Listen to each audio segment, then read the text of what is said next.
The driver reached across the front seat and opened the passenger door from the inside, and the old man, who had been sitting with his eyes half closed and his chin tipped toward his chest, understood before anyone said a word that the conversation was over. "Out," the driver said, quietly, "the way you say a word when you have already decided there is no argument to be had." This was Dansoman Road in Accra at 1:47 in the afternoon on a Wednesday in October. The sun sat fully overhead, and the tarmac held the heat the way old tarmac does, absorbing it in the morning, giving it back in long, slow waves through the afternoon. The old man put one hand on the doorframe and one hand on the plastic bag containing everything he had brought to the hospital 3 days ago, and he climbed out. The door closed behind him. The taxi pulled back into the stream of traffic and was gone inside 15 seconds. He was 1.2 kilometers from his front door. One of the three passengers in the back seat of that taxi looked out the window as the car moved away. She looked at the old man standing on the pavement getting smaller. Then she looked at her phone. The next taxi that turned onto Dansoman Road 19 minutes later was carrying a woman who would not look at her phone. His name was Dr. Khaled Adeyemi, and he was 76 years old, and he weighed 61 kilograms, which was 13 kilograms less than he had weighed at his retirement 8 years ago. He had lost most of it gradually, the way old men lose weight when the appetite for large meals goes first and the body quietly adjusts to the new arrangement. The last 2 kilograms he had lost in 3 days in Ward 11 of the cardiology unit at Korle Bu Teaching Hospital, where he had been admitted on a Monday morning with a severe chest infection that had settled in the left lung and pressed on his breathing until standing upright required active concentration. He had been discharged at 10:45 that morning. The ward nurse, a young man named Thomas, 24, who had been qualified for 11 months, had brought his discharge papers in a plastic folder along with a printed medication schedule, 3 tablets, one to take twice daily, one with food in the evenings, and a third only if the breathing became labored again. Thomas had explained all of this carefully, and then explained it again, the second time because Dr. Adeyemi had asked him to repeat the instructions about the third tablet. Thomas had obliged without knowing why the old man needed the precision. Some habits survive retirement without being called habits. Dr. Adeyemi had folded the papers into the plastic bag along with the clothes he had, arrived in a gray linen shirt, now deeply creased from 3 days across the back of the bedside chair, and dark trousers with a small tear at the left knee from a fall on his front 6 months ago that he had not yet repaired. He had dressed and put on his plastic sandals and placed on his head the navy blue wool cap, which had been on the bedside table the entire time he was in the hospital, within reach, because some things you keep within reach without having to explain why. The cap had been Abena's idea. She had given it to him in the kitchen on the morning of the 16th of March, 1991, the day after he had been appointed chief consultant in cardiology at Korle Bu Teaching Hospital, the youngest person ever appointed to that position at that hospital at that time. She had placed it on his head before he left for work and said he needed something to remind him that cold came even on warm mornings and that a man in his position should not be standing in Harmattan wind without something on his head. He had worn it to every surgery in every October and November since then. He had been wearing it on the morning of the 14th of March, 1997, when he led the surgical team that performed the first cardiac bypass procedure at Korle Bu conducted without private facility equipment, the operation that appeared 3 days later on the front page of the Ghanaian Times alongside a photograph of the team outside the operating theater. He had been wearing the cap in the photograph, pushed back on his head, looking at the camera with the expression of a man who has just returned from somewhere difficult and is profoundly relieved to be back. Abena had died in the spring of 2019. He still had the cap. He had spent 31 years at Korle Bu. He had performed more than 2,000 cardiac procedures. He had trained 47 doctors who now practiced in Ghana, Nigeria, the United Kingdom, and Canada. He had never, not once in 31 years, made a patient feel that their fear was less urgent than the 10 other things he needed to attend to that day. This was not a philosophy he had written down or spoken about. It was simply the way he worked, the same way that some people are constitutionally unable to leave a crooked picture frame without straightening it. The standard was not an effort. It was the baseline. His goal at 1:47 p.m. on a Wednesday on Dansoman Road was to reach the house he and Abena had bought in 1984. It was a single-story house painted cream with brown shutters, set back from the road behind a low concrete wall. There was a mango tree in the yard. In the evenings, the room still carried the faint scent of the lavender floor polish Abena had preferred, and which he had continued to use without thinking much about why. His son Emmanuel, 48 years old, a civil engineer in Kumasi, had offered to drive down and collect him from the hospital. Dr. Adeyemi had told him firmly that this was not necessary, that he was entirely capable of finding transport from Korlebu to Dansoman, a distance he had traveled 1,000 times. He had 14 cedis in the pocket of his gray linen shirt. He had thought that would be enough. The taxi that ejected him had been the second one he had entered that afternoon. The first, a shared taxi from Kaneshi, had been stopped at a junction when a different driver leaned out and asked his destination. Dr. Adeyemi had given the address. The driver had asked for 6 cedis. Dr. Adeyemi had said he only had 14 cedis total and needed change to manage the rest of the afternoon. The driver had said he had no change and pulled away. He had waited 11 minutes for the second taxi. It had accepted him for 5 cedis and had driven for 8 minutes without incident. And then it stopped. The driver had spoken to him through the rear-view mirror at first. "Are you sick? You don't look good." And Dr. Adeyemi had said he had recently been discharged from a hospital and was recovering, which was precisely the true and correct answer, and also, apparently, the wrong one. The driver said he could not carry a sick passenger, that if something happened in the car it would be his responsibility, that he was sorry. Then he opened the door from the inside and stood beside the car until Dr. Adeyemi climbed out, which took longer than it would have taken 8 years ago. He stood on Dansoman Road with the plastic bag and the gray linen shirt and the navy blue wool cap and 9 cedis remaining in his shirt pocket. The mango tree in his yard was, by his own reckoning, 240 steps from where he was standing. He knew this because he had counted the steps once, years ago, on a morning when he was testing a patient's claim that short walks were helping his recovery. Adeyemi had wanted to confirm what 200 steps actually felt like. He began to walk. He managed 65 steps before the left lung announced itself, not pain, a pressure, the specific, unhurried reminder of a chest that had recently been inflamed and was not yet past the experience of having been inflamed. He stopped. He put his hand flat on a concrete wall beside him. A woman selling groundnuts from a tray on her head passed him without slowing. A motorbike went by very close to the pavement, and the displaced air pushed against his shirt. Somewhere above the compound walls on the opposite side of the road, someone's radio was playing High Life at a volume designed for a larger space than it was actually filling. He set the plastic bag on the ground and looked at the 65 steps he had just covered. He looked at the remaining 175. He did not sit down in the road. He moved 3 steps to a low concrete post that had once supported a signboard and was now simply a post, and he sat on it, and he placed the plastic bag between his feet, and he removed his phone from his shirt pocket. He called Emmanuel. The line rang 5 times and moved to voicemail. Emmanuel's voice said to leave a message. He did not leave a message. He had not yet determined what the message would be. He put the phone away. The sun was at the angle it reaches at 1:47 p.m. in Accra in October, direct and specific and entirely uninterested in what you have planned for the afternoon.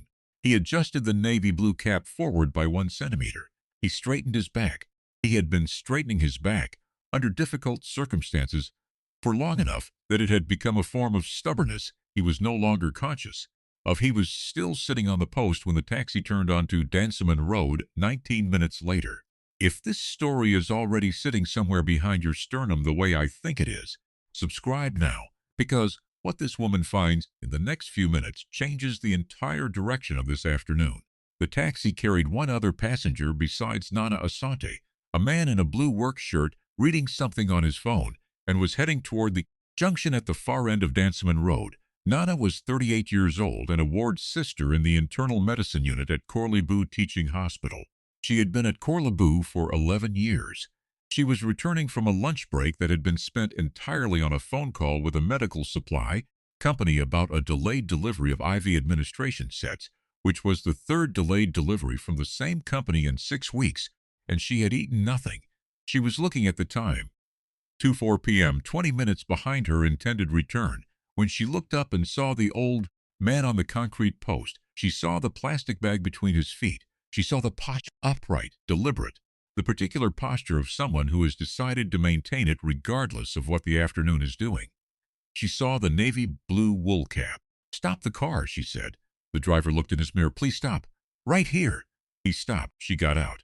She crossed the few meters of pavement to where the old man was sitting, approaching at the measured pace her training had made automatic, steady, non-threatening, the pace of someone who has learned that the speed of your arrival tells the patient something before you have said a word. "Good afternoon," she said. "Are you all right?" He looked up at her. His eyes were clear and dark and fully present, which told her one thing.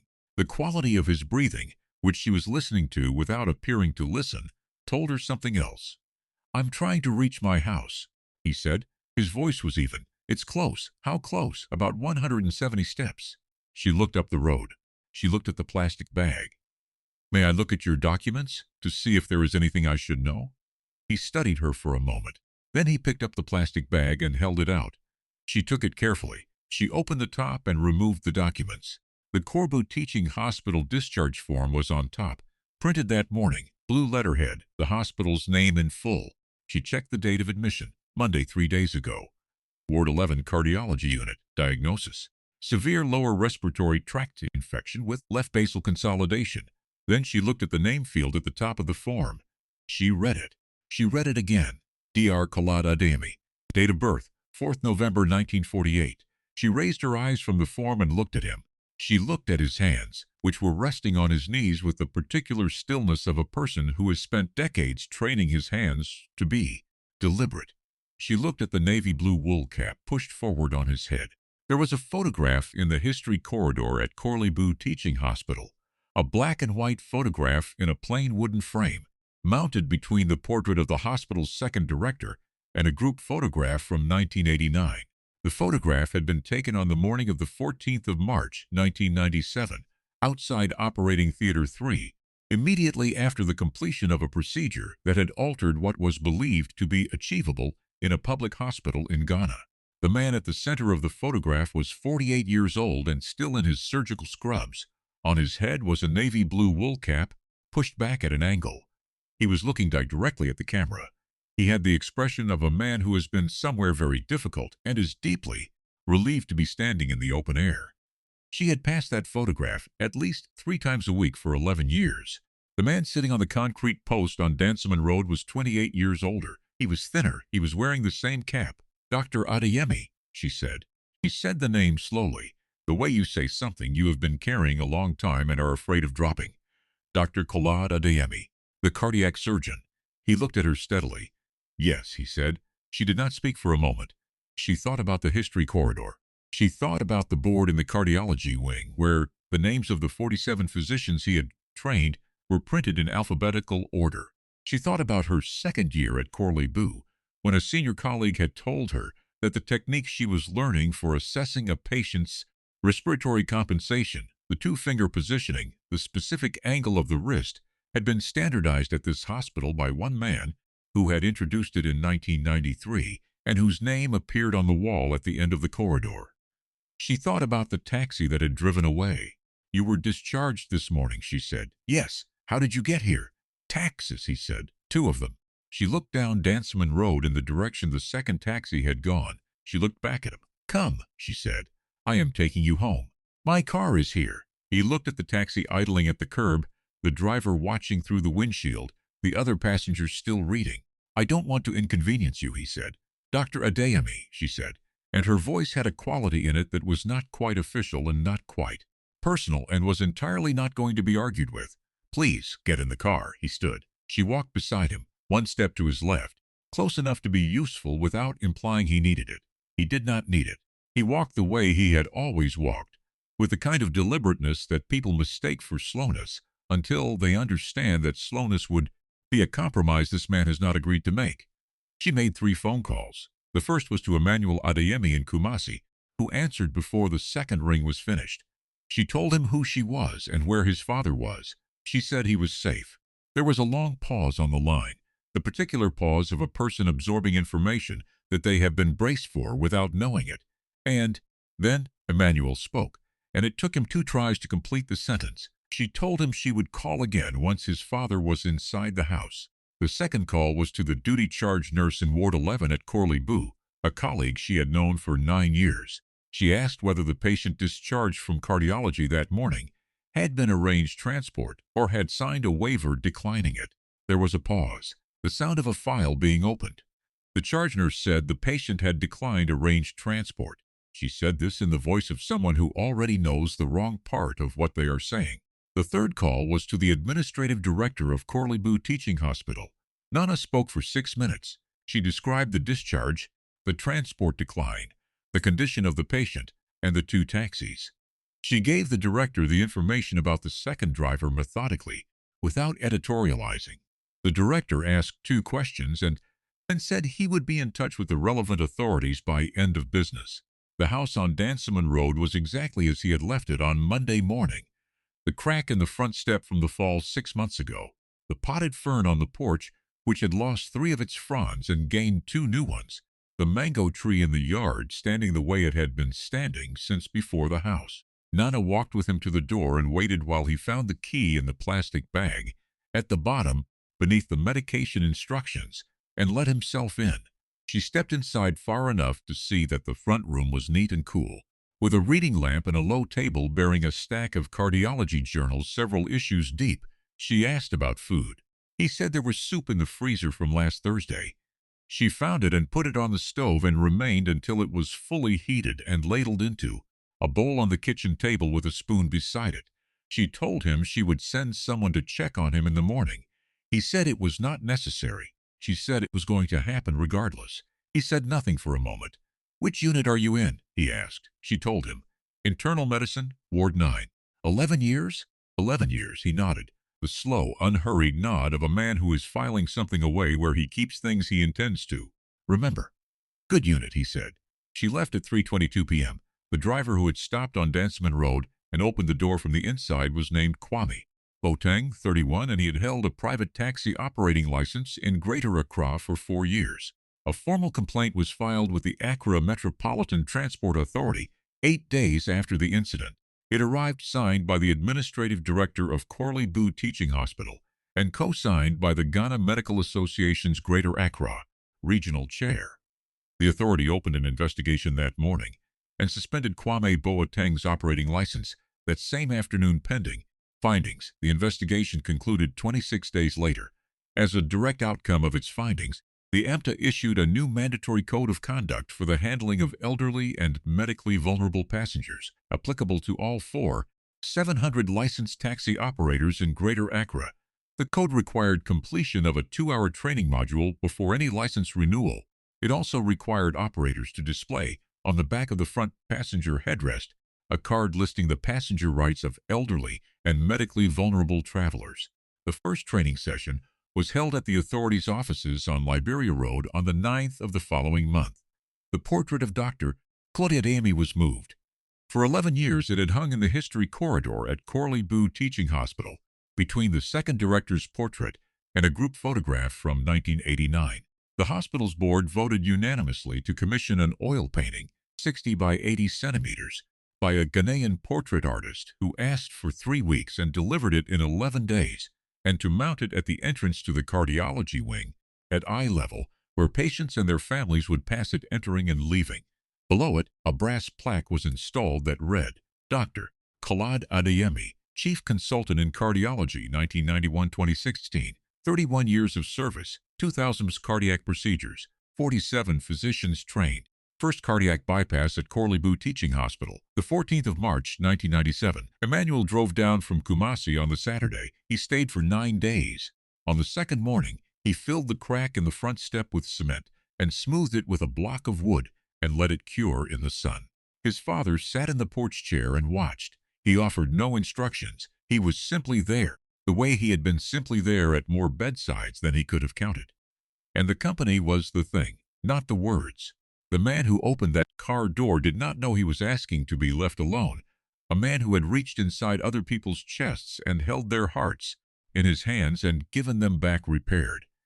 He did not know he was ejecting the person whose photograph hung in the corridor at the very hospital, whose name was printed on the papers in the plastic bag. He did not know, and so he made his decision from what was available to him: a crumpled gray shirt, A plastic bag, plastic sandals, the face of a man who looked like he might be trouble. That is what the world does when it is moving too fast to look carefully. It reads the surface and calls it the story. It sees the coat and pronounces the person. It opens the door and waits. But worth is not in the coat. It is not in the sandals or the 9 setas left in the shirt pocket or the plastic bag from a hospital stay. It is in 31 years of arriving before anyone else arrived and leaving after everyone else had gone. It is in 47 people walking around right now in hospitals in 4 countries who learned how to do what they do because one man decided that teaching was as important as operating and then taught as though he believed it. It is in the navy blue cap that a woman placed on a man's head in a kitchen on a March morning in 1991 and that he wore to every surgery in October because she had told him that cold came even on warm mornings, and she was right, and he never once forgot. You cannot remove that from a person by opening a car door. You can try. The taxi will drive away and the street will be quiet, and the figure will get smaller in the mirror. But what you turned out will still be there on the pavement, sitting upright, back straight, cap forward, counting the steps that remain. The world will not always recognize what it is in the presence of. It will sometimes open a door and wait. But recognition is not the same as worth, and the absence of recognition is not the same as absence. Some things simply continue being what they are, seen or unseen, known or unknown, in the heat of the afternoon on a concrete post on a road 1.2 kilometers from home. The foundations hold, the buildings stand, the hearts beat. Nobody on that road knew whose hands had made that possible. Dr. Khaled Adeyemi still lives in the house on Danceman Road. The mango tree drops fruit in July, and he collects it from the grass each morning, which is also the reason to cross the yard each morning, which is also what his doctor recommended when she discharged him and said that short daily walks were important. He does not tell her that he has been taking short daily walks since before she was in medical school. The navy blue wool cap is on the hook by the front door. He is 9 issues behind on the cardiology journals and intends to begin when the mornings are cooler. Emmanuel calls every Wednesday and Saturday. He calls at the same times, and the phone is answered before the second ring, and this, the fact of the call, the timing of the answer, is its own kind of medicine. Nana Asante comes on the first Sunday of every month. She brings nothing except herself, and she stays for as long as the afternoon allows, and they talk about the ward and the supply delays, and occasionally about cases she cannot resolve by herself, and he listens in the way he has always listened, with the full weight of his attention, not the shape of it. He has not told her that these conversations are part of the reason the October chest infection has not returned. Some things you know without saying. The soup she heated on that Wednesday afternoon was enough for 2 full days. It was very good soup. Here is the question I want you to sit with before you answer. If you had been one of the 3 passengers in the back seat of the taxi that drove away, if you had watched through the rear window as the door closed and the old man stood on the pavement getting smaller, what would you have done? Not what you wish you had done, not what sounds right to say now. What would you actually have done in that car, in that moment, with that driver? Leave your answer in the comments. I genuinely want to read it. Subscribe for more stories about the people this world decides to overlook, the ones carrying a lifetime of quiet work through a world that is always moving too fast to recognize what it is passing. I'll see you in the next one.